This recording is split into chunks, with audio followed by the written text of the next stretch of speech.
निर्वाण कुठं तिथं शंका ठेवली तिथं काही ठेवले अडचणी ठेवले असं प्रभू रामचंद्राने काय केलेले ते निर्वाण तिथलं जे विघ्न होतं त्याचं निवारण केलेलं आहे आणि ते ब्राह्मणाला दान दिलेलं आहे.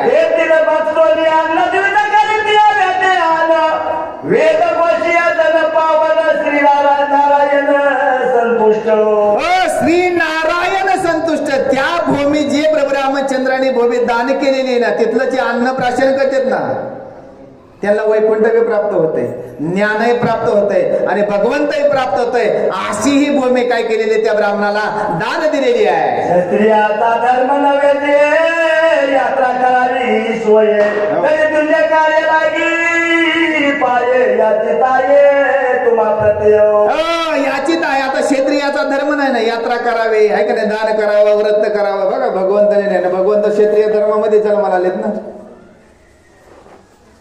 आपण कोणाच क्षत्रियच ना नाही. बघा कशी कथा लिहिली, थोडा अवघड येते. जसं महाराज म्हणले का नाही एखादा शब्द ते थांबावंच लागते, बस स्टॉप आला की थांबावंच लागते. डायरेक्ट बस पुढे नेऊन चालतच नाही, प्रवासी शिवाय दिल्याशिवाय राहत नाहीये.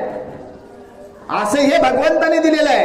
असं ते भगवंताने दिलेलं जे दान आहे, अशी जी भूमी आहे आणि त्या भूमीमध्ये जे पिकलेला धान्य आहे ते जर भक्तानं खाल्लं ना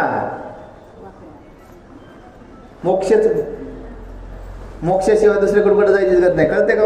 ही जाण आहे आपल्याला, ही जमीन कुणी दिली? भगवंताने दिली. आणि त्याच्यामध्ये श्री रामदत्त हे प्रतिष्ठापना या शिळेवरती केलेली आहे. आणि या शिळेमधून किंवा याच्या मुखातून भगवंताचं नामचिंतन जर घेतलं त्याला काय होते, सद्गती प्राप्त झाल्याशिवाय राहत नाही. असं प्रभू रामचंद्राने हे काय केलं.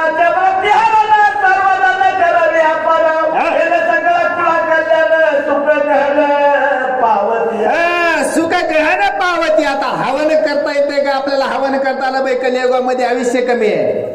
नामचिंतन करायचे, सगळ्या कुळाचं कल्याण व्हायचं असेल तर एक करता माणूस आहे ना घरातला, त्याने जरी नामचिंतन केलं, त्याने जरी आचार शुद्ध केला तर अख्खं कुटुंब सुखी झाल्याशिवाय. तसा प्रभू रामचंद्र विश्वाचा एकच करताय आणि त्यांच्यामुळे हे सुख कुटुंब कसं आहे, सुखी झालेलं आहे.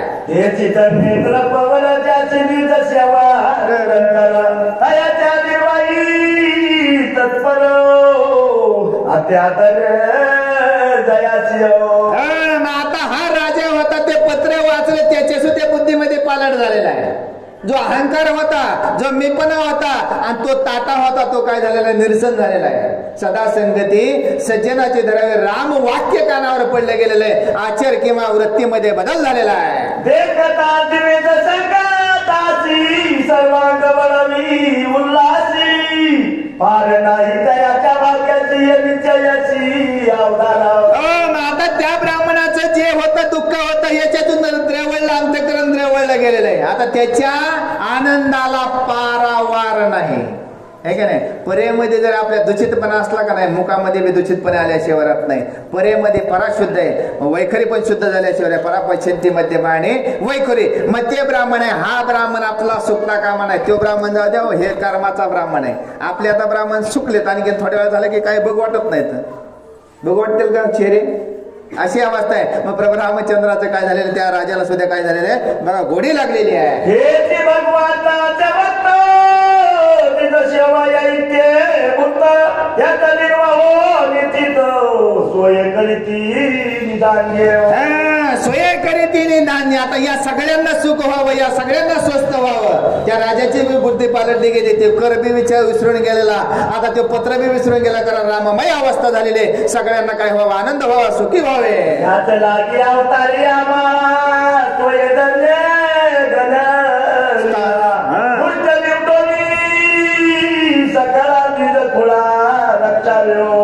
आता हेच आम्हाला सकाळी भगवंता तुम्हीच झालेला आहे. हे सगळे दुष्टांचं काय केलेलं, निर्दलन केलेलं आहे आणि सुखी आमचा सांभाळ तुम्ही केलेला आहे.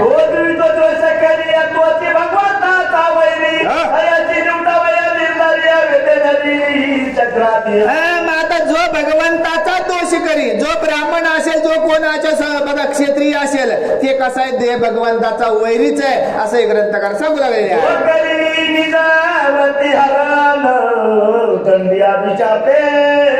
करुण दूत वादे टाकून नागवी ब्राह्मण धनलोक देव मग आता हे धनलोभ धृत वाक्य करून येता ना नीती सोडलेली आचार सोडला गेलेला आहे आणि असा कर्म करणारा कसा आहे आता त्यालाही दंड केल्याशिवाय देव राहत नाही आपल्याला जे कर्म लावून देते कर्माच्या जर बाजूला गेलं तर आपल्याला शिक्षा प्राप्त झाल्याशिवाय राहत नाही आहे याचे सकळ मी संतान सोय करी भगवान स्वर्गत जे आपली तरण जाण त्याची आपतन तात्काळ मग आता माझे जे स्वर्गस्थ झाले तर मी जर आता या ब्राह्मणाला त्रास दिला ते तुझे नरकात गेल्याशिवाय किंवा पतन पावल्याशिवाय राहणार नाही असा बुद्धीमध्ये पालट कोणाच्या त्या राजाच्या झालेला आहे. कारण का प्रभू रामचंद्र आणि हनुमंतरायाचं दर्शन झाल्यानंतर घडलं आहे. वाचामने धरादान सोय दिले आपण त्याचे करिता विलासेन सोय भगवान शोधलो मग आता हे ब्राह्मणाला जे स्वतः भगवंताने दिलेलं आहे आणि त्याचा जर मी अभिलाष केला तर देव माझ्यावर शोभल्याशिवाय राहणार नाही किंवा रागावल्याशिवाय राहणार असा राजा बोलू लागलेला आहे. आत्मचे